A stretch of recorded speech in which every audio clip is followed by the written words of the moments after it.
thank you. So we'll look forward to it. Thank you. Well, thanks for inviting me, Chris, and it's good to be back here again. I think we were here in November, talking about, there was a couple of range of topics of IP. This is honestly just an IP 101, so hopefully all the questions that you've ever had about IP we can answer. There's quite a few slides here, so what I propose to do is just to get, I'm just staring into that one. I propose to get through them fairly quickly, but if anything comes up as I'm going through, just raise your hand and we'll deal with it. I'm going to make these available for you as well, so if you don't feel you need to take anything down, obviously I don't think anyone's going to be typing anyway. Right. Okay, you're going to play that game with me. Yep. Down. Right. So intellectual property. Breaking it down broadly, you have the registered rights, which is patents, trademarks, designs and plant varieties. I put my hand on my heart and say I know nothing about plant varieties. I have a suspicion that's not of interest to this audience though, so that's okay. When we have the unregistered rights, which is copyright, common law rights, trade secrets, know-how, confidential information. So with unregistered rights, there's a little bit more you have to prove to actually get them to stick, but they can be very powerful. Yes. What about unregistered trademarks? Yeah, so that sits into common law rights. Oh. So that falls under that bundle there. So, but we'll talk about unregistered trademarks when we come to trademarks generally. Okay. So I know this is not the latest one, but this is how I like to show all the different layers that intellectual property can take. So that's obviously, I think it's a generation old now, Apple iPod Shuffle.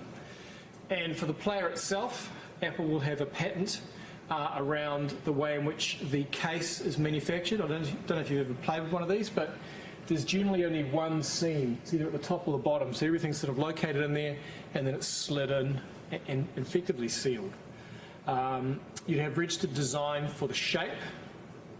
So you'd have a patent for the method of manufacture, the way in which it's done, and then you'd have registered design for the shape. And then in New Zealand, at least, and a couple of other countries, you also have copyright, which also will protect the shape.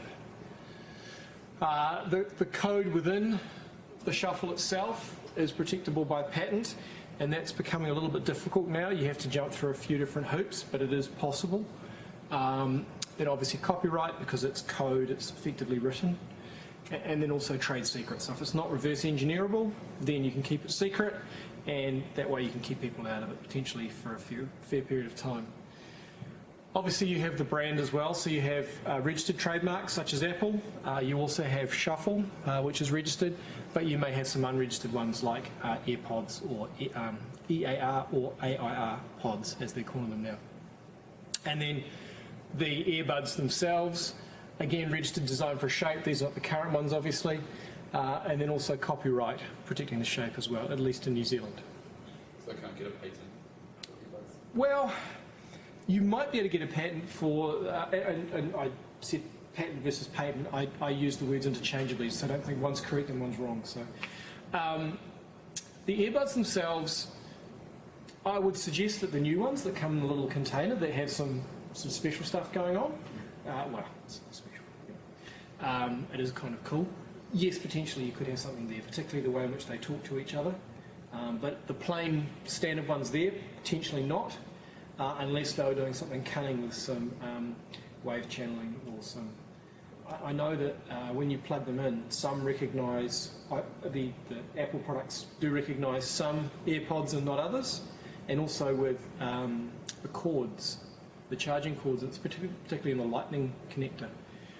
You plug a particular brand of lightning connector in there and it doesn't work. For a latest generation product, you plug an Apple one in there or an Apple certified one and it does. So yeah, I dare say there's something fairly straightforward in there, but yeah. Right. Out of the electrical space, does anyone recognise that? Yep. Apart from the boat. Yes, that was Australia too. I think it was also called Kookaburra. So that was the America's Cup boat that wrested the America's Cup from the Americans.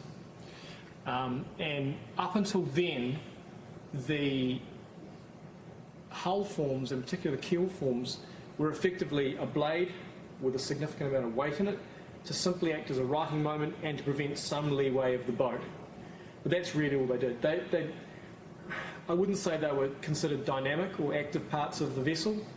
Obviously, as they move along, they did have a slight wing form, but they were more considered just basically a blade to stop the boat from moving away from the wind. On the Australia 2 boat, they had what you can see there, these wing forms. And in the same way that the main blade acted as a way of stopping the boat from moving, when the water moved over these winglets, it actually provided a righting moment. So fairly straightforward hydrodynamics, really, but it was the first boat to apply it. Since then, everyone's got it, right? And the reason I bring this up is because it's an example of a couple of things. One, it's the social bargain that accompanies patents and other registered forms of IP. And also, it illustrates the library that patents form. So, I don't know if you recall, but when this boat was coming out of the shed, there was a skirt around it, so you couldn't see what was below the waterline. When it went in the water, the skirt was there, and it didn't get taken off until they were out in the sailing area. They had people in scuba tanks in the water to prevent other teams from looking at what was going on in the water, and you kind of think it was a bit of an exercise, but it was quite cool. And then also they had a helicopter directly above it when they were sailing, so no other helicopter could sit above it and look down and see what was below the waterline when they were heeled over. So there's a whole lot of counter-espionage going on. And then same when it came in, it was all very secret. So that was a bit of a giggle. However, if any of the other teams had gone to the Australian Patent Office, they would have found the published Australian patent document for this keel form, which is where I've taken those two drawings from. And not only would it just be a sort of a grainy shot, it would actually be the full description of how this technology is implemented. The shortcomings of what's been done before, how this new invention solves those shortcomings, and the advantages of it. And also clear instructions for someone who's skilled in the art of hull making, or hydrodynamics at least, to enable them to make that or better. Okay? Now, since then, America's Cup has basically said you can't patent anything, or if you do, you've got to make it available to all. So that kind of fell by the wayside. But that's an illustration of how powerful patent documents are, because you can use them as a library.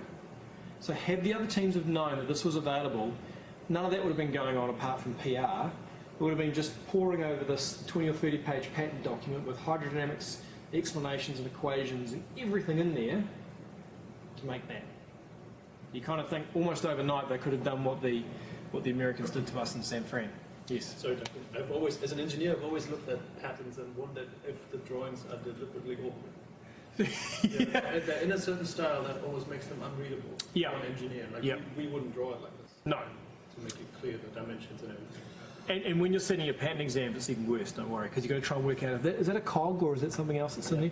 But really what they are is more an explanation so that you can see all the features of the invention, in this case a mechanical or a similar invention, and that you can understand what the invention is. And really what they go to from a patent's perspective is they are there to describe at least one example of the invention.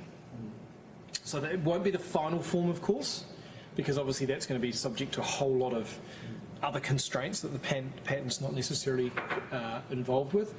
But a person skilled in the art, so an engineer in this case, should be able to look at that's only two of the drawings, of course, all the drawings and the detailed description that goes with it, and goes, I now understand how this works and I can implement it. If you cannot, that is a failing of the patent and it could be vulnerable for being revoked. So if the skilled, what we call the skilled person in the art, this sort of fictitious person like the reasonable person in law and similar, if you could not, with the drawings and the description, come up with an example that fits the invention, then the patent application is defective. So yeah. Are all patent offices in the countries equivalent? Because I've seen some patents in some of the American ones that certainly don't describe how to make them. Anti-gravity shoes, for example, is one. Yeah. They don't tell you how to make them. No, and so in those situations, the patent office as such, the patent office's job is not to fulfil that criteria. The Patent Office's job, other than the formalities and bibliographical side of things, is simply there to say, is this novel? Has it been done before? Is it inventive? What's the difference between what's been done before and this invention, and is it obvious or is it inventive? And then thirdly, is it industrially applicable? And that industrially applicable one was, as I understand it, was introduced in another patent realm, because a patent examiner in Europe basically wanted to do exactly what you did, which is basically wheedle out the shit. And so what he did was patented successfully a cat flap in a spaceship. No one had ever done it before. It wasn't an obvious variation of what had been done before, but was it industrially applicable? So no. So that's why the third criteria. So I would suggest that those patents now, when subject to that criteria, are not going to come into play. Or you could argue, yes, they are. If you can, then okay, but then the patent might still be defective because a person skilled in, I don't know, say physics, could not then go and replicate the invention. So you look at those ones and go, yeah, quite funny, but they won't actually stand the test. And so the Patent Office does some things, but it doesn't do everything for a patent. For example, if you're applying for a patent, it doesn't look to see if your invention is going to infringe someone else's patent. That's your job to instruct someone like myself to do. Right, so it protects an idea or an invention. It's the right to exclude others but not to use. So that gets back to what I just said. The Patent Office, when they're searching patents, only looks to see if it lacks novelty or lacks inventive step. They're not looking there to see if it infringes another patent, because that's a big call and quite a difficult one and quite an expensive one and very risk heavy.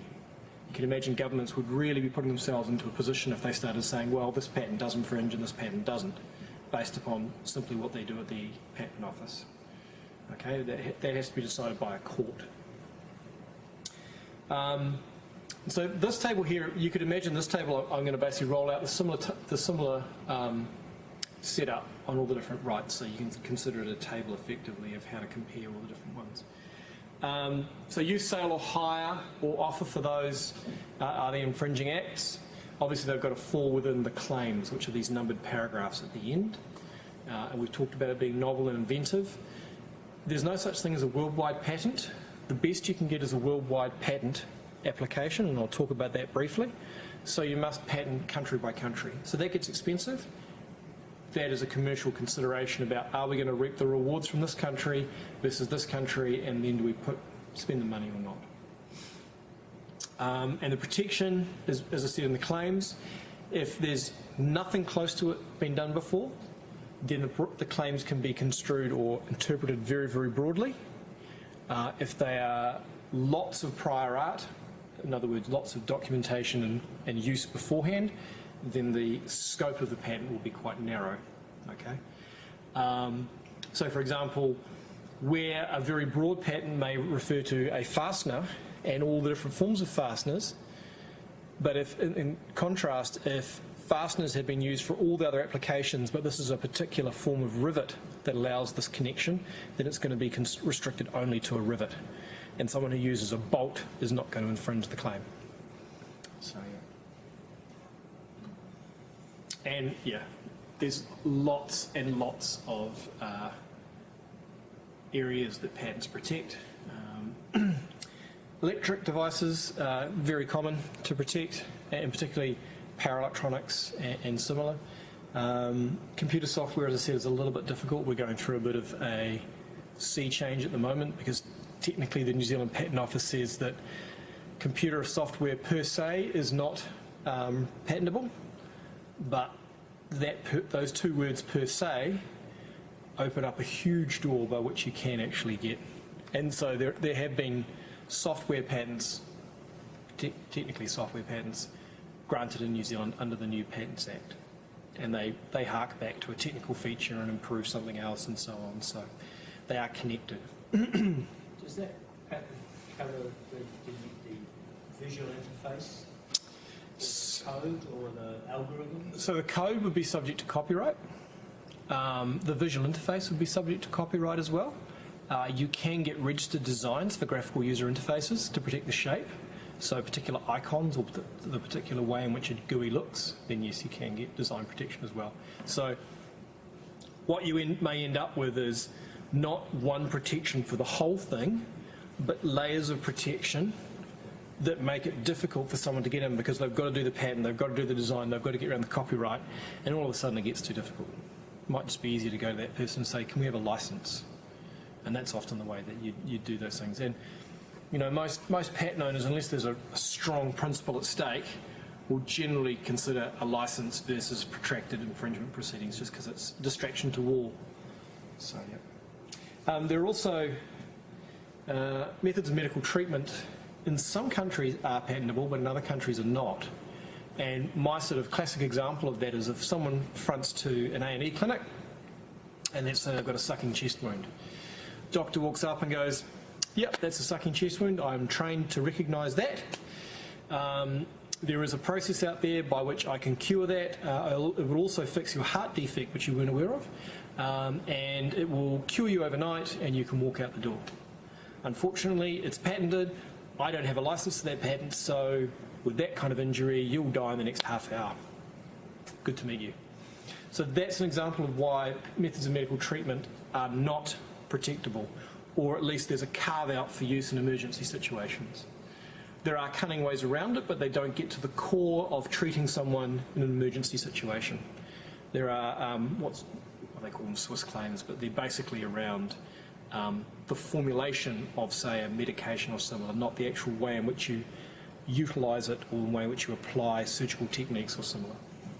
Just before we go on, the DNA molecules, how did they get around the patenting of that? Because, as I understand it, they have been patenting genomes, which are not created. Yep. And they're not novel because they're in the person beforehand. It's a very good call. And you know, you'd say that, well, I can't patent my DNA because I'm using it right now. In the test, they're using that my DNA, so it's prior use before they even file the patent or even develop it. Well, exactly. I'm bleeding. I am. Therefore, I'm public disclosure. So the way in which they do that is they will patent the RNA, so the mirror image, or a laboratory method for recreating that DNA. So it won't be the DNA per se, but a laboratory method that enables that DNA sequencing.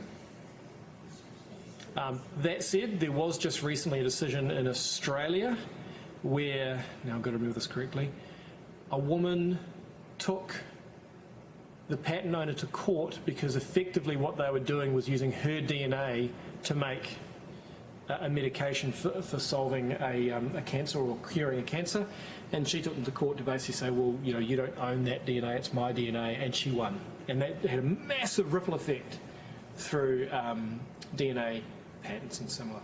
So, yeah, I mean, there's always a balance of, and the pendulum in any particular technology is swinging one way versus the other.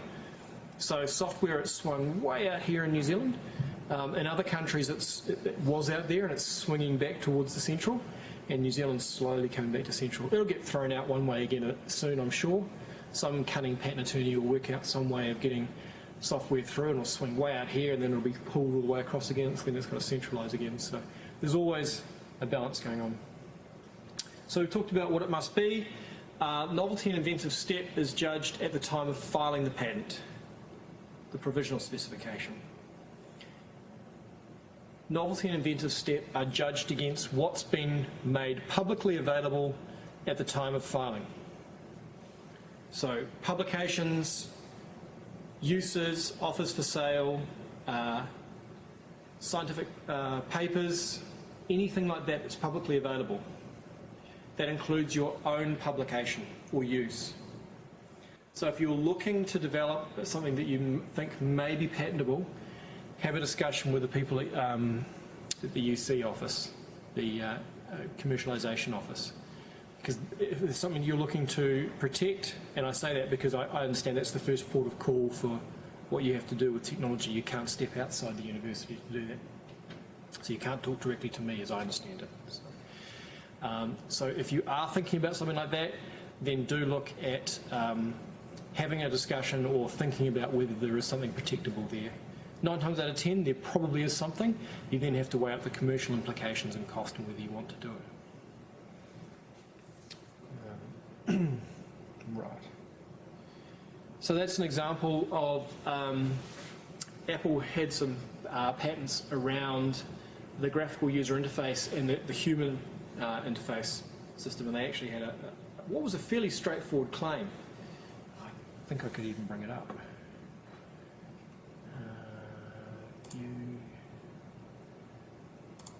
Notes master.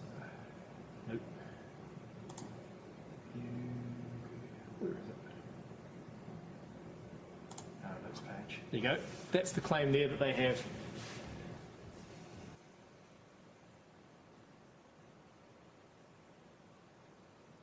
So basically, depending upon one or more fingers and the pressure, and then interpretation of those finger commands, it will do certain actions.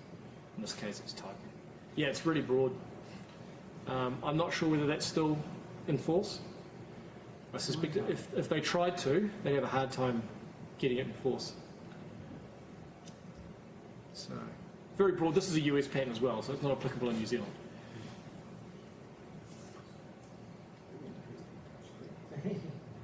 Yeah, effectively it's a touch screen, right? Very, very close to it. Right. That's just a bit of humour. Yeah. I think the most disturbing thing is this the padlock on the temple there. There is a library on the USPTO, the Patent and Trademark Office, of absurd patents. So if you're at a loose end and you want a bit of a giggle, you can look at these absurdities that some patent attorneys have had to endure. I've never had to do prepare anything like this. I've been quite lucky, but I do know colleagues who've had some particularly crazy things they've had to do. So to stop another Hannibal Lecter. Well, exactly. It's very Silence of the Lambs, isn't it? Very Hannibal Lecter. Probably works better than all styling. Yeah, well, it's 100% effective, right? Unless you're going to snort it up your nose. But this is an indication. Can I draw on this? There's a pen there, sir. Oh, is it? Cool. Let's have a go. Oh, right there. Cool. Yeah. All right, let's have a look.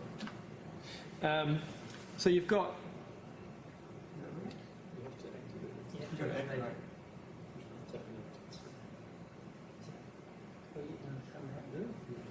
I don't know how to use it. I have no idea. Pressing the tip. Oh, there. Ah, look, there we go. We're fully touchscreen. Okay, cool. So we have. No. Yeah, you need to turn into a pen rather than a mouse. Yeah, you can tip on there with the, and then it gives you the pen down here. Cool. Look at that. I think so. No. Still a mouse. Yeah. That's okay. I can do it by hand. So this is effectively the front page of a US granted patent. So this would normally sit under here. Obviously it tells you the country, the inventor, the title, and these are all sort of standard fields within their system. The application number, when it was filed. We use classes for patents just to enable you to do searching much more easily. Think of it as a Dewey Decimal System for patents. And then the documents that were cited against it as part of the examination. Who the first examiner was, assistant, and who the agent was, and then a brief summary, synopsis of the invention. Not always that useful, sometimes disingenuously so, but you should be able to read that and go, okay, this is in my tech, or no, this is not in my tech. Obviously the patent number, and then the date it was granted as well. And then after that, there'll be a description of what's in the prior art. There'll be some fairly turgid language statements, which are pretty hard to get your head around. But then it should get into something that's relatively straightforward insofar as it's a list of figures, if they're useful. There might be flow charts, there might be circuit diagrams or similar. And then the description basically of how those circuits or how those drawings fit as an example of the invention. They may give you multiple examples. So that's the section that should be readily understandable to a person in that area, unless it's written so badly. But I mean, most patents are written by someone who's skilled in the art. So, an electrical engineer will do the electrical ones. mechanical, so on and so forth. So they'll talk in that language, which should be really understandable, and you should be able to follow it. Again, if you cannot, it's not a failing by you, it's a failing by the person who wrote the patent.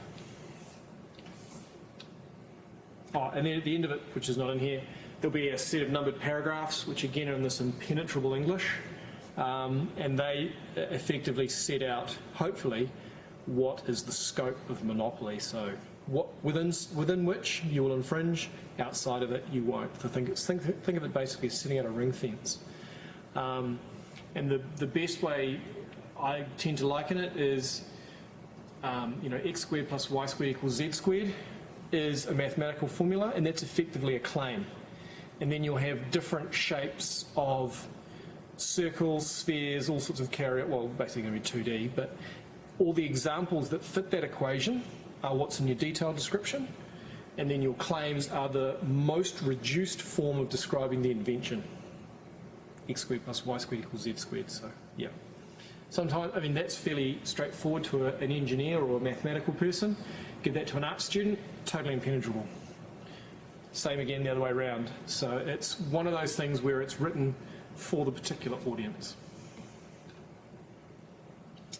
So we talked about this, think about the implications of publishing your invention or your idea. If you're looking at protecting it, protect it first and then do the publication.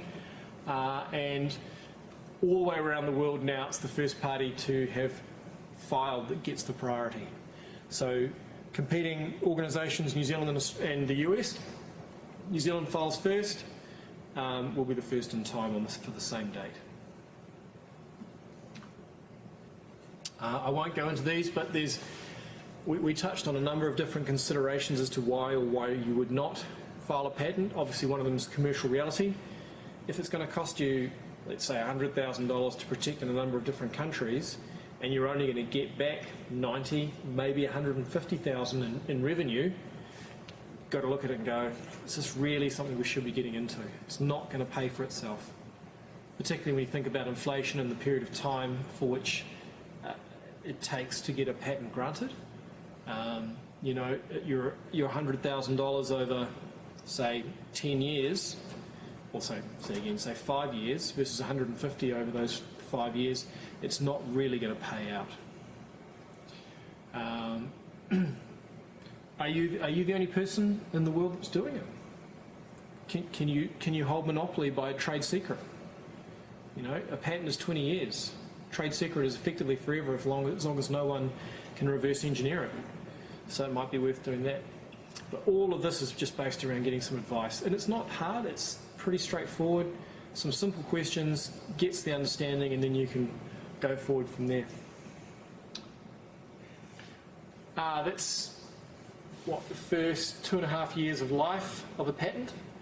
You start doing your searching beforehand. Those are optional.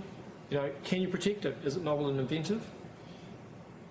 Is your product that you propose to make going to infringe any patents? And does the market actually want it? You know, there's no point coming out with a $60 mousetrap to solve a $5 problem. You then start filing your provisional specification. It's very broad, talks about as much as you can at the time, and then over the next 12 months you're free to implement, and as you learn you might add more features and restrict it, or other embodiments or different ways of doing it, and you pile all those up together. And then at the 12-month stage you prepare the complete specification.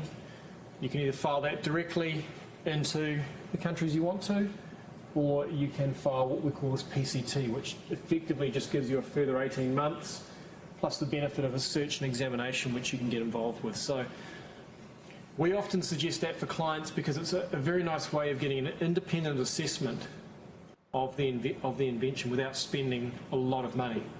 So you can spend quite a bit of money getting into each country and getting some initial examination reports. You spend about $7,000 to $9,000 here, you get an examination report, it's independent, and you can say, well, there is something here or there is not. And you can engage with the examiner as well. So we find it gives clients quite a bit of confidence when they have to come to the next stage, particularly if they're looking at investors as well. Because if investors see a clean report, they'll go, well, we're much more likely to risk our money in this than something that's got a lot of issues. That's the number of countries that fall within these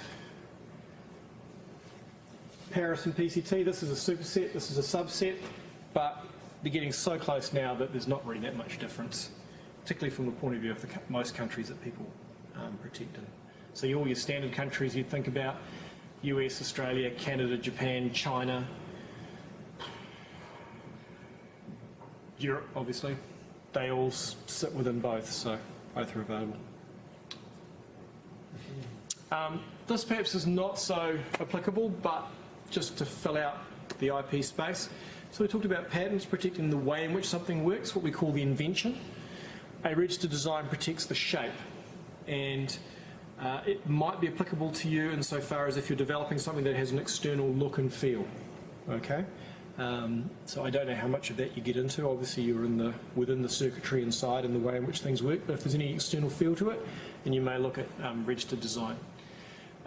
So you could think of a patent may protect the way in which this chair is manufactured. You might have a skeleton that you overmold with, say, rubber. The registered design will protect the way in which that chair looks. And again, looking back at that table, appearance, again, it's a right to exclude others but not to use. The Patent Office does not look to see if your proposed product is going to infringe other designs. With patents, it's infringed if it falls within the claims. With a registered design, the claim is a graphical claim. It's the pictures. And it's infringed if it's not substantially different, which is not the same as saying it's the same, but not substantially different. It's really, really turgid. Don't ask me why.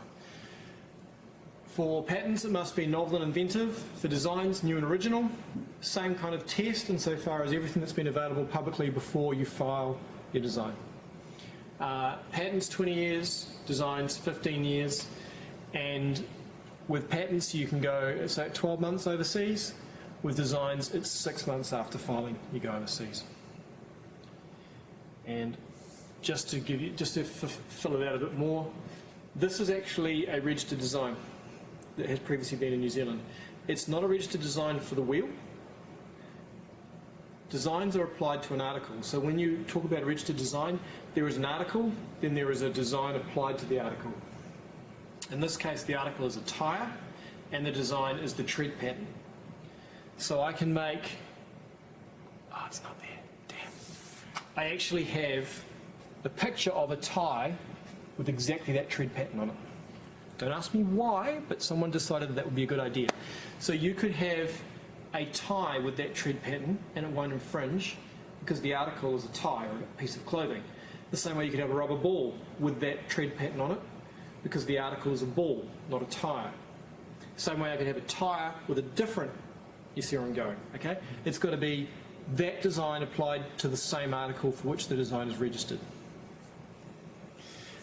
Okay, so we come to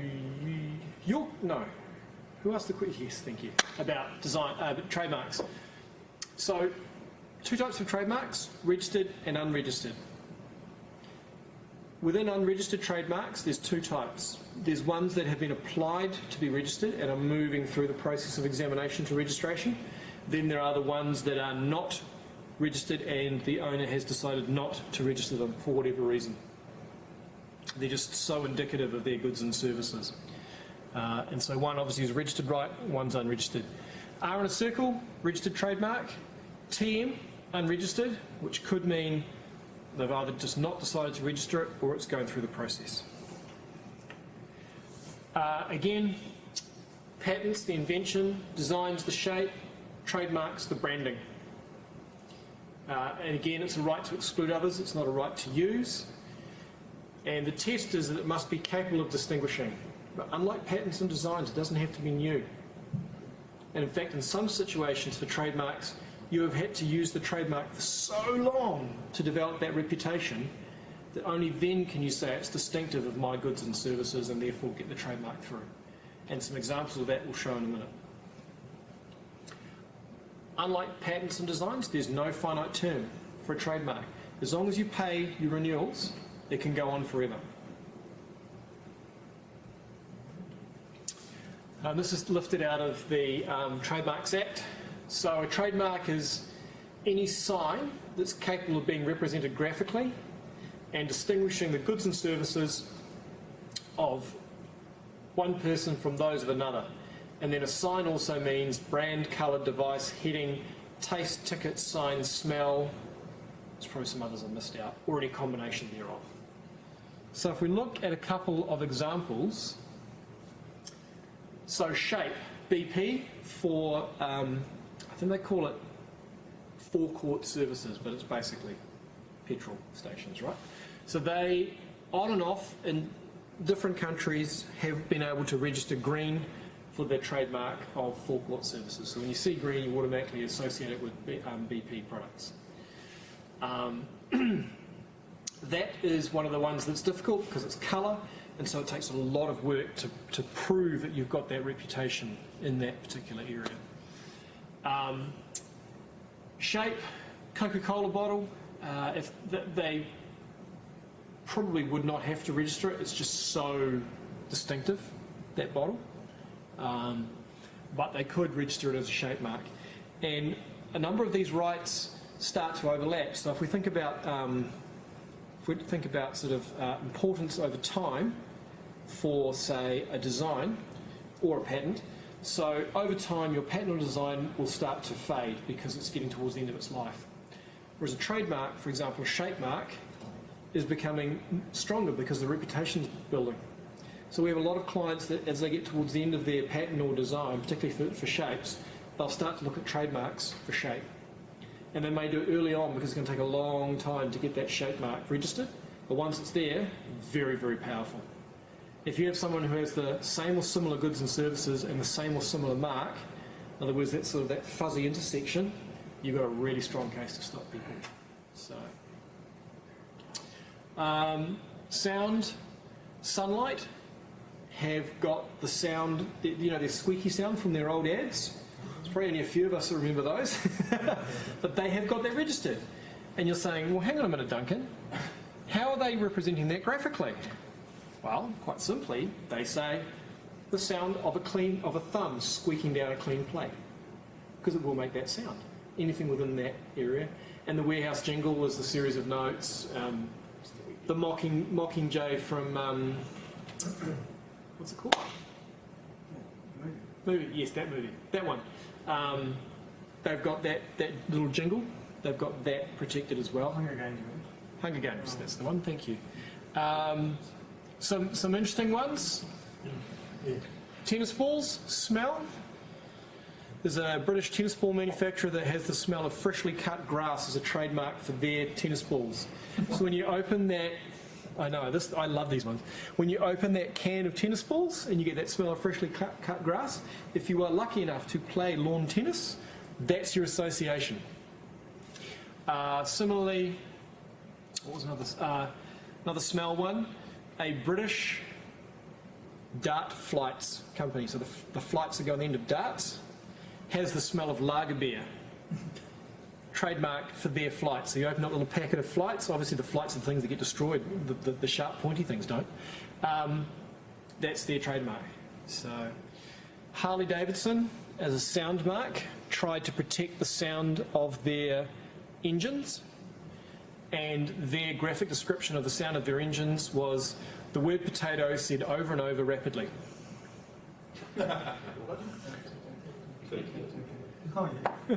It does kind of work. They couldn't get it through, unfortunately, but it's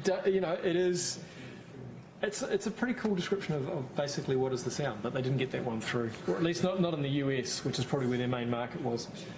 I did attend a presentation by one of the guys from Harley Davidson, and they did a shift after that, and basically their brand focus was, I'm paraphrasing, was enabling small firm accountants to dress in leather, drive through small American towns and make people afraid. That was kind of their lifestyle offering, which it kind of does fit really. But yeah. So we have a bit of a giggle around trademarks, but it also shows you this slide shows you how powerful they are. So Volkswagen bought Rolls-Royce Motor Cars Limited in 1998. They paid $800 million for the plant, that crew, the designs, the premises, effectively the whole shooting match to turn out cars that look like that. What they didn't realise was Rolls-Royce Aerospace owned the Rolls-Royce trademark. BMW was working with Rolls-Royce Aerospace making aerospace engines for the 747s, the Trent engines and similar. They knew that the Rolls-Royce trademark, after a bit of investigation, sat at the head company and had not been transferred to Volkswagen when they paid $800 million for Rolls-Royce.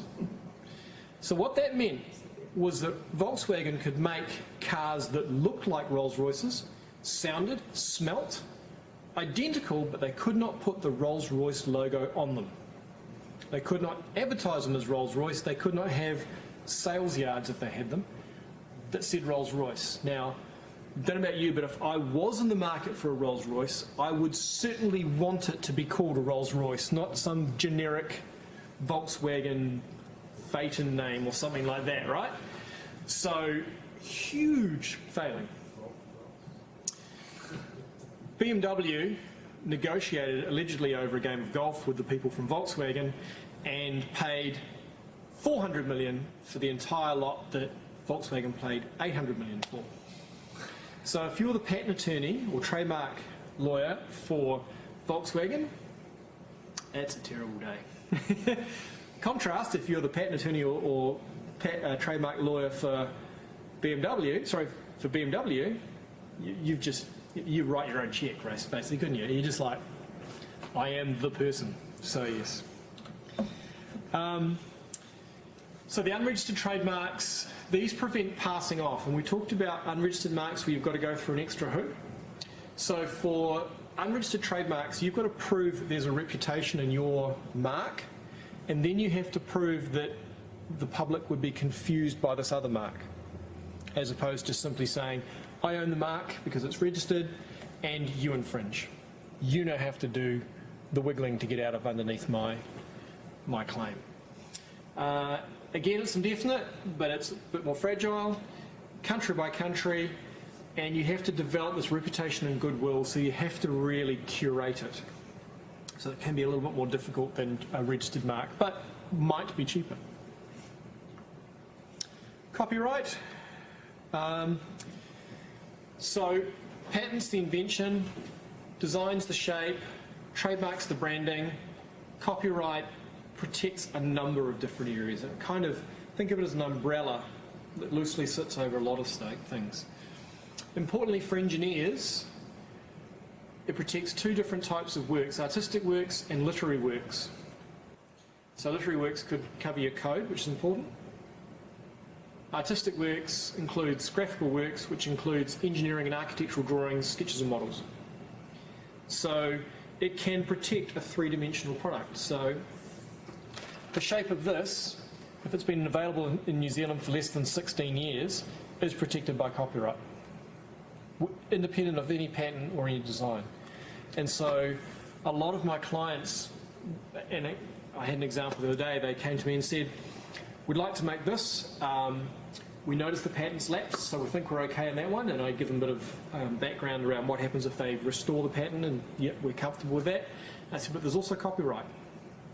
So if the patent is, say, lapsed at year 8, copyright is generally, you'd understand it to exist for 16 years, so there potentially is another 8 years worth of copyright that's sitting there that you need to be aware of. And similar with copyright with code and any other sort of graphic work, literary work. So it's just something to be aware of. You can avoid copyright relatively easily. If it doesn't look substantially the same, then it's not going to be a copyright infringement. If you didn't copy it, it's not going to be a copyright infringement. You can come up with an identical work, but provided you did it independently without reference to the copyright work or any copying, you won't infringe. So that's a beautiful way of getting around it, and I've done that with my clients before. They say, I want to make this. I go, okay, what are the key features you need? Well, it needs to have a port for a sensing device, it needs to have a couple of buttons, and I'd really like some sort of rolly thing that I can use with my fingers. And it probably has to be attached, but I'm not really too concerned. But it has to fit the shape of your hand nicely. Okay, well, I just take that, I send that description to the designer and say, I want some sort of device where I can connect it to a computer, it'll move something on a screen around, and it has to have a couple of buttons underneath it and some other things. But I don't say, you know, it's got this exact shape and form and everything. So that's an independent design. Even if they came up with exactly the same thing, not a copying, not a copyright infringement. So that's the way in which you work around it. And who's heard that? 80% change or 10% change? How do you quantify 10% change? Is it in look? Is it in the structure in behind?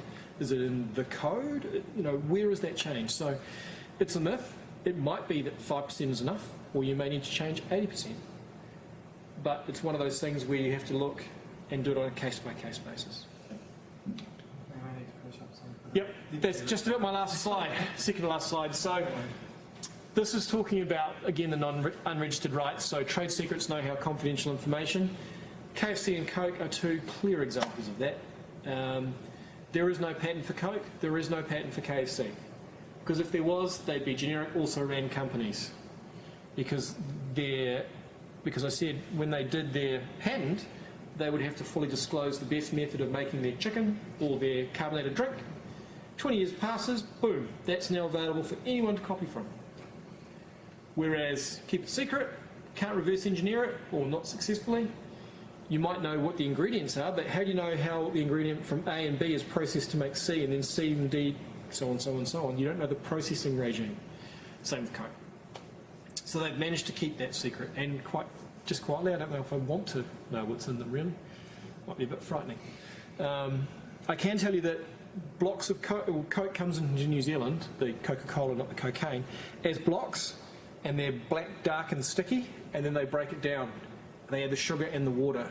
So my understanding is a block about that big makes several thousand litres of Coke, because they've taken the sugar out and they've taken the water out, because they're common as.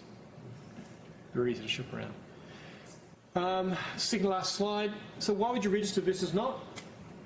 It's an exclusive statutory right. You can point to the register in any particular country and say, I own that patent, design or trademark, versus I have a goodwill and reputation for the trademark and the public is confused. There's a lot more hoops to jump through for the unregistered scenarios.